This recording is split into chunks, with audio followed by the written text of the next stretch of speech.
Hi, my name is Victoria. I just launched a website called justsomestayatHomeMom.com. I'm new to the whole website technology game, so bear with me. I'm a kind of a slow learner in this realm, it seems, but I have some stuff to share. I consider myself a writer, so it's a lot of blogging and stuff, but I also wanted to dabble in this video world. So bear with me. My quality is just, laptop, and that's how it will be. I have been recently on a prolonged hiatus from social media, which is interesting in these times, and social media is such a big thing to people, and but it's been great. If I'm going to be honest here, it's been really good. I've been cleaning my room. I've been, keeping my side of the street clean, or trying to. I've been being really honest and truthful. I've been just becoming a better me. And no, I am not saying that social media was the reason for any of my problems. I'm just saying that taking a time out from it came at the perfect time in my life, and I wrote about it, and I wanted to share that. There will be lots more of this to come, and I hope you guys enjoy it, but this is something I wrote, and I just wanted to hear what people think. This is The Unexpected Side Effects to My Break from Social Media by Victoria Wendler. That's me. JustSomeStayAtHomeMom.com if you want to look at this later at your own pace, in your own time. Okay. I was caught up in the past 4 years of my life that just flew by, and had barely stopped to take in any of what I was living. So many things changed. I still hadn't even finished getting used to all the other changes that had already happened. All of the newness: house, engagement, wife, mother, just moving along. I made the choice to take a break because I wanted less distraction from the here and now in my life. Not that I was an addicted or obsessive user. I just like to experiment within my own life. I am the type to learn for myself. This wasn't my first hiatus from social media world, and certainly won't be the last. I wanted to really focus on being a good mother and a good wife, because both are so new to me, like yesterday, new to me, not really, but feels like it. They're so new to me. They're the most important things to me, like the most important, top of my priority list, because I see these areas fail more often than not. Sorry. And I truly want more. I know there is more. I'm a bit of a life romantic. Also, I just wanted to be more present in general, around friends and family, not pulling out a phone to scroll troll, as my husband and I like to call it, or share my perfect moment. My intentions going in were no more distractions and no more harsh judgments on others or on myself. Both judgment on myself and judgment on others, for me personally, they show up together. They're like two peas in a pod. This break came at a great time, though. We had a much-needed move to bigger space. We're in it.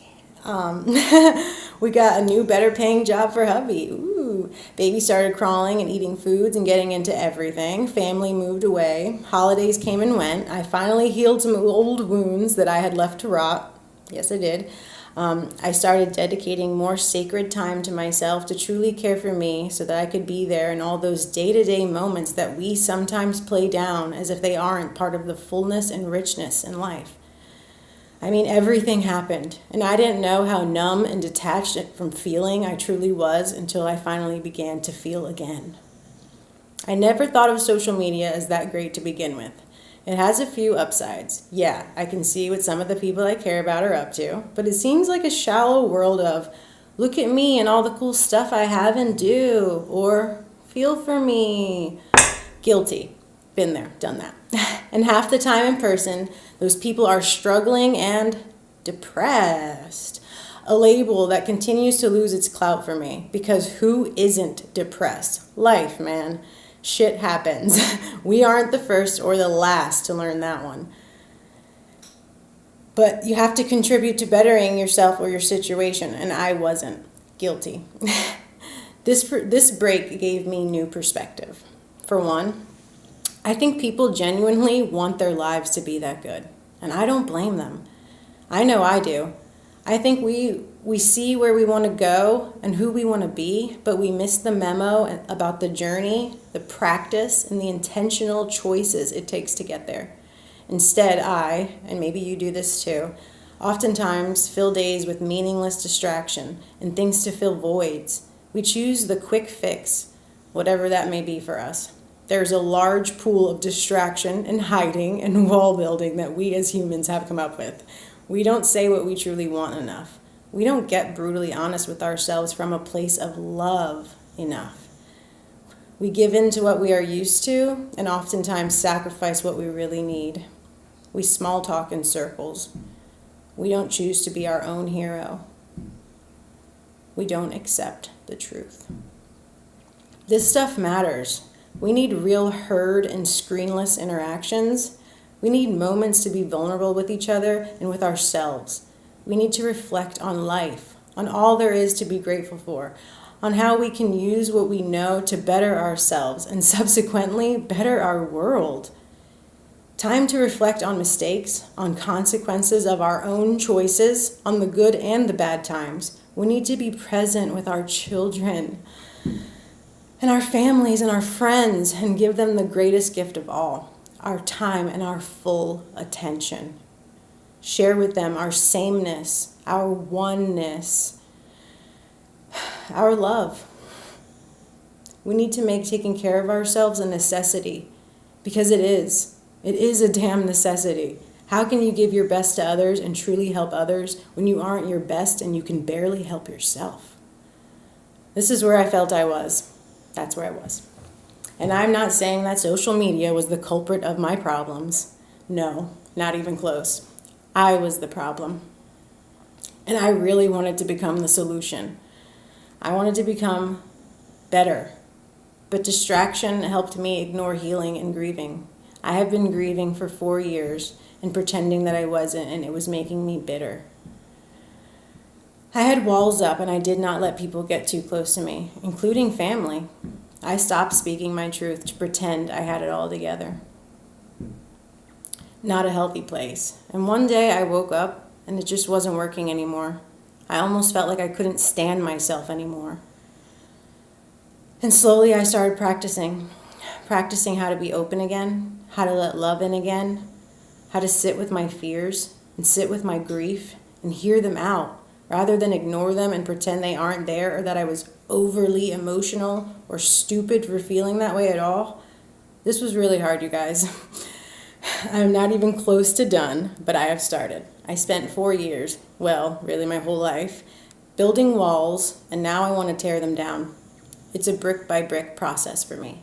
I am still a work in progress, and I always will be. Take it or leave it. That's who you get with me, and I am perfectly okay with that. This time away untaught me things. How to stop doing things that were holding me back from growing. How to stop getting in the way of allowing myself to serve in the most authentic of ways by just being me, the whole me. I finally started practicing all the preaching I had been doing over the years since my mother's suicide. All the positivity and love and compassion that I had shared. All that I wanted so badly to be real within me, but didn't quite feel. If I could be picky about who and when positivity and love and compassion was showing up, it wasn't really in me yet. That's how I look at it. I finally became a practitioner of those ways and not just a preacher. I finally met with my dark. With my insecurities and brutal judgments of myself and of others, I finally broke down and fell to my knees and prayed. I did. I finally admitted I was broken. I stopped blaming. I stopped self-abusing in my mind. I went out of my way for what I wanted and stopped pretending I was owed because of my hard times in life. I thought this break was just some shallow thing, but it turned out to be a gift I accidentally gave myself because it became about so much more than just not using social media. It became not doing everything that wasn't feeding the good in me everything that wasn't contributing to me being whole and true and free.